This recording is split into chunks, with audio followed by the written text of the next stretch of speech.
जी तो व्यूअर्स, अब मेरे पास एक्सरसाइज 3.4 का 4 क्वेश्चन है कि if 140 men working 10 hours a day can build a house in 16 days, find out how many men will build same kind of house in 12 days by working 13 hours a day। कहा है कि 140 मर्द है जिनको 16 दिन एक घर बनाने के लिए दिए हैं और वो हर रोज़ 10 घंटे काम करते हैं, ठीक है, उस घर को बनाने में। 140 लोग हैं, 16 दिन दिए हैं और रोज़ाना वो 10 घंटे काम करते हैं। Find out how man will build same kind of house, तो बताएं कि कितने आदमी उसी घर को बनाएंगे अगर उन्हें दिन 12 दे दिए जाएं और घंटे उनको 13 दे दिए जाएं। ठीक है, तो ये भी कंपाउंड प्रोपोर्शन का क्वेश्चन है, इसमें भी 3 क्वांटिटीज़ हैं। ठीक है, तो यहाँ पर पहले मैन 140 थे, डेज जो थे वो 16 और आवर जो हैं वो 10। ठीक है, अब उन्होंने कहा हाउ मैनी मैन, अब मैन मालूम करने हैं तो यहाँ पर एक्स हो जाएगा। ठीक है, डेज कितने हैं 12 और आवर्स कितने हैं 13। यहाँ पर आप देख सकते हैं कि कोई भी क्वांटिटी सेम नहीं है, लिहाजा हम एक क्वांटिटी को भी हटाएंगे नहीं। ठीक है, हमने यहाँ तीनों को देखना है। तो सबसे पहले जिस चीज़ को आपने फाइंड करना है तो उसका जो एरो होगा वो तो अपवर्ड होगा। अब इन दोनों के एरोस किस डायरेक्शन में होंगे, तो आपने इसके साथ पहले हम रिलेशन देखेंगे कि ये इन्वर्स है कि डायरेक्ट है, तब फिर हम एरो को लगाएंगे। तो ये यहाँ पर देखिए, पहले हम इस आवर्स के साथ देखते हैं। यहाँ पर 140 मैन है, यहाँ पर 10 आवर्स है। अब इन्होंने आवर्स यहाँ पर बढ़ा दिए हैं, तो जब घंटे यहाँ पर बढ़ गए हैं तो यहाँ पर मर्द अब क्या हो जाएंगे, उनको कम चाहिए होंगे, क्योंकि उन्होंने घंटे बढ़ा दिए हैं। तो अब वो उनको आदमी जो है वो ज़्यादा नहीं चाहिए होंगे। तो हम क्या करेंगे, इसका जो रिलेशन होगा वो इसके साथ इन्वर्स हो जाएगा। ठीक है, एक अपवर्ड एक डाउनवर्ड। अब इसका हम इसके साथ फाइंड करेंगे तो देखें, यहाँ पर 140 मैन थे, यहाँ पर इन्होंने डेज दिए थे 16, लेकिन अब इन्होंने यहाँ पर कहते हैं कि अगर 12 डेज दे दिए जाएं तो फिर मैन कितने रिक्वायर्ड होंगे। तो देखिए, यहाँ पर जब दिन कम कर दिए हैं तो अब वो काम जो है, अब वो ज़्यादा आदमी जो है उनको चाहिए होंगे उस घर को बनाने में, क्योंकि यहाँ पर उनके लिए डेज कम कर दिए हैं। ठीक है, तो इसका भी क्या हो जाएगा, इन्वर्स रिलेशन। अब हम इसको सॉल्व करेंगे तो देखें, पहले आपने ये टेल लिखना है और फिर डिवाइड करना है हेड पे। यहाँ पे टेल, ठीक है, और यहाँ हेड, और यहाँ पे टेल और यहाँ पे हेड।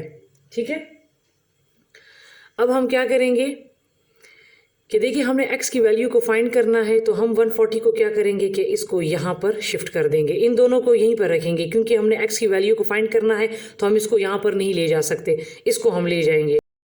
ठीक है, तो अब हम क्या कर लेंगे कि हम इसको लिख लेंगे 10 मल्टीप्लाई बाई 16 मल्टीप्लाई बाई 140 और नीचे लिख लेंगे 13 मल्टीप्लाई बाई 12।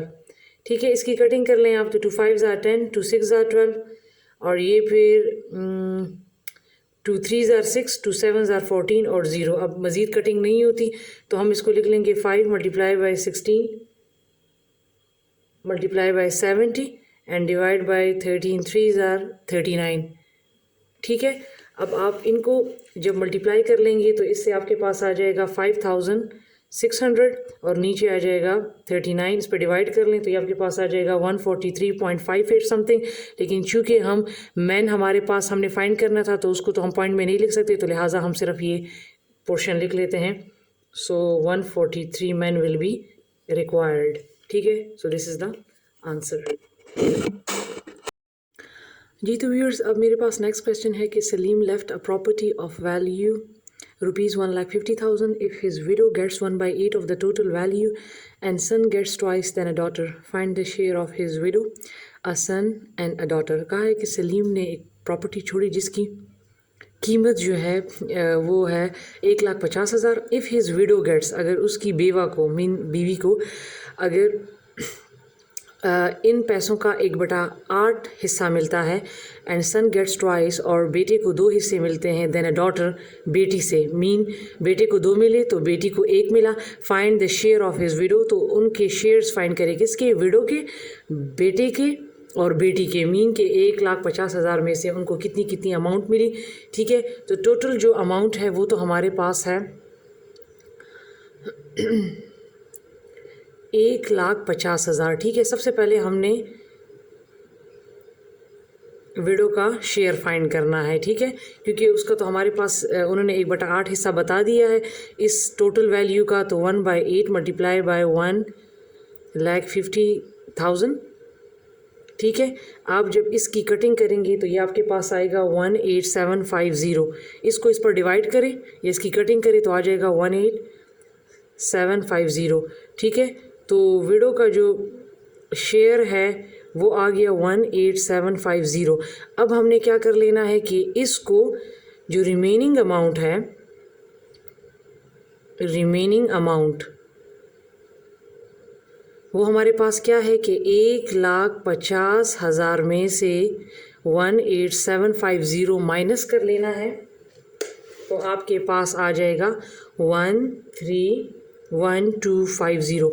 ये विडो का शेयर आ गया, रिमेनिंग अमाउंट इतनी आ गई। अब इस अमाउंट में से हमने मालूम करना है बेटे का और बेटी का शेयर, ठीक है। तो सन और ये डॉटर, इन्होंने हमें बता दिया है कि इनकी जो रेशो है, बेटे को 2 हिस्से मिलने हैं, बेटी को 1। अब वही है तरीका है कि हमने सम ऑफ रेशो इन दोनों को प्लस कर लेना है, तो ये आ जाएगा 3, ठीक है। अब सबसे पहले बेटे का शेयर फाइंड करते हैं, तो हिस्सा कितने हैं 2, टोटल सम ऑफ रेशो कितना है 3, और जो अमाउंट आ गई है वो आ गई है 131250। इसकी आप कटिंग कर लें तो आपके पास आ जाएगा 43750, और जब 2 के साथ इसको आप मल्टीप्लाई करेंगे तो ये आपके पास आ जाएगा 87,500। तो ये आ गया सन का शेयर, ठीक है। अब जो बेटी का है, ठीक है,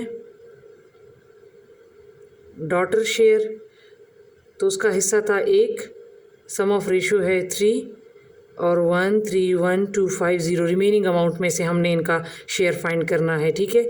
तो इसकी कटिंग कर लें तो आ जाएगा 43750। तो जो बेटी को जो शेयर मिलेगा वो है 43750। So this is the answer. जी तो व्यूअर्स, अब इसमें क्वेश्चन नंबर 6 है कि Aleem and Riyaz started a business together. Aleem invest 41,000 and Riyaz invest 82,000. If they earn a profit of ₹21,000 after a year, find their shares. कहा है कि अलीम और रियाज ने एक बिज़नेस इकट्ठा स्टार्ट किया। अलीम ने इन्वेस्ट किए 41,000 और रियाज ने इन्वेस्ट किए 82,000। If they earn a profit of ₹21,000 after a year, 1 साल बाद अगर उनको 21,000 का प्रॉफिट मिलता है तो फाइंड देयर शेयर्स, ठीक है। तो बताएं, तो इनके शेयर्स बताएं। अलीम का बताएं कि उसको इस 21,000 प्रॉफिट में से कितने मिलेगा, और रियाज का बताएं कि उसको 21,000 प्रॉफिट में से कितनी अमाउंट मिलेगी, ठीक है। तो सबसे पहले हम देख लेते हैं कि अलीम इसने इन्वेस्ट किए 41,000, जबकि रियाज इन्वेस्ट 82,000, ठीक है। और प्रॉफिट इनको हुआ है 21,000 1 साल के बाद। अब हमने शेयर फाइंड करना है व्यूअर्स। तो अब हम इनके शेयर फाइंड करते हैं। तो सबसे पहले इनके शेयर फाइंड करने से पहले हम क्या करेंगे कि हम इनका रेशो फाइंड करते हैं, ठीक है।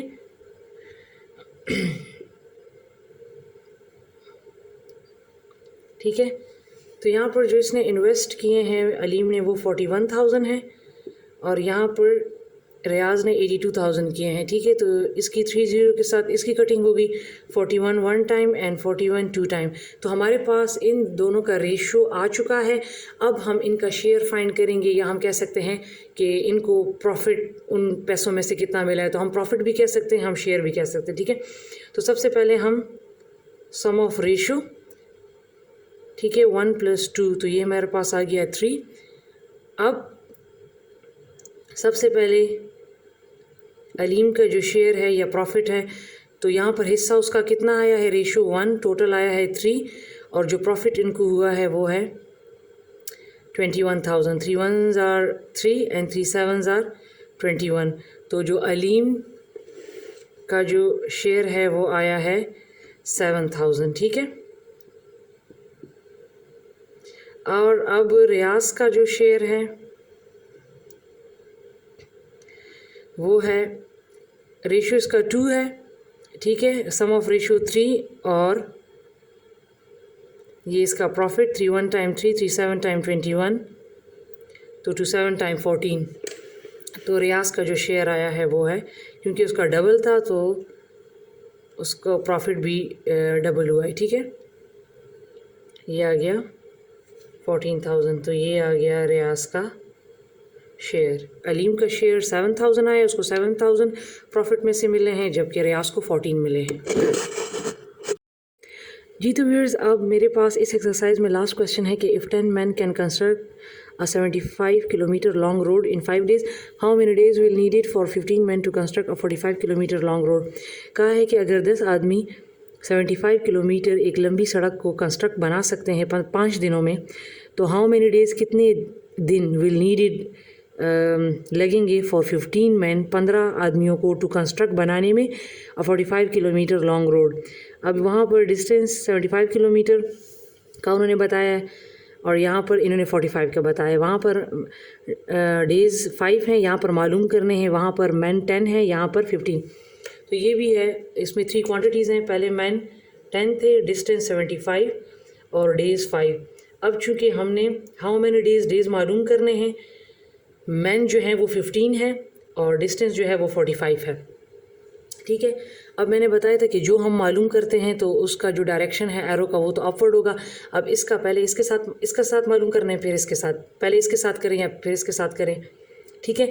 तो देखें, अब यहाँ पर हमारे पास डेज़ जो हैं वो 5 हैं, तो मैन जो है 10 है। तो अब हमें कितने डेज़ चाहिए होंगे अगर इन्होंने हमें मैन जो है वो 15 कर दिए। अब यहाँ पर इन्होंने आदमियों को बढ़ा दिया है, तो दिन अब क्या होंगे, दिन अब हमारे पास कम होंगे, ठीक है।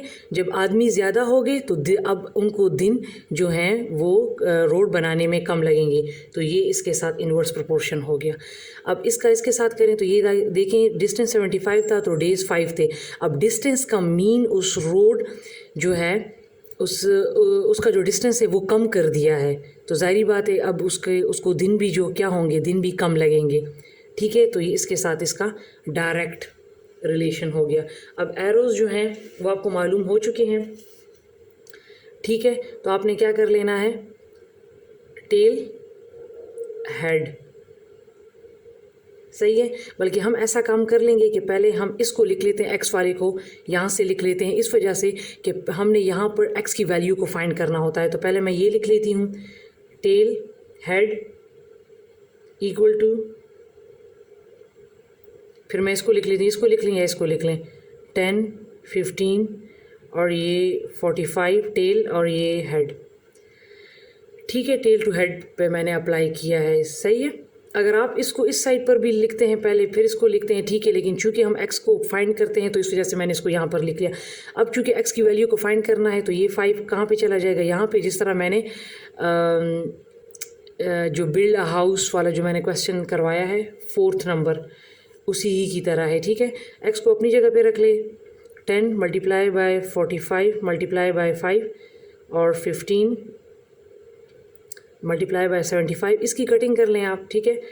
15 1 टाइम 15, ठीक है, और ये 15 3 टाइम,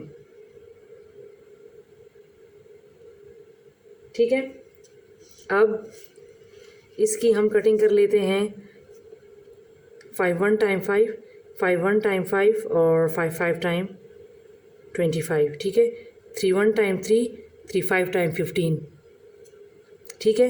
5 1 टाइम 5 और ये 5 2 टाइम 10। तो आपके पास कटिंग करके आपके पास आ जाएंगे सिर्फ 2 days. So 2 days is the answer.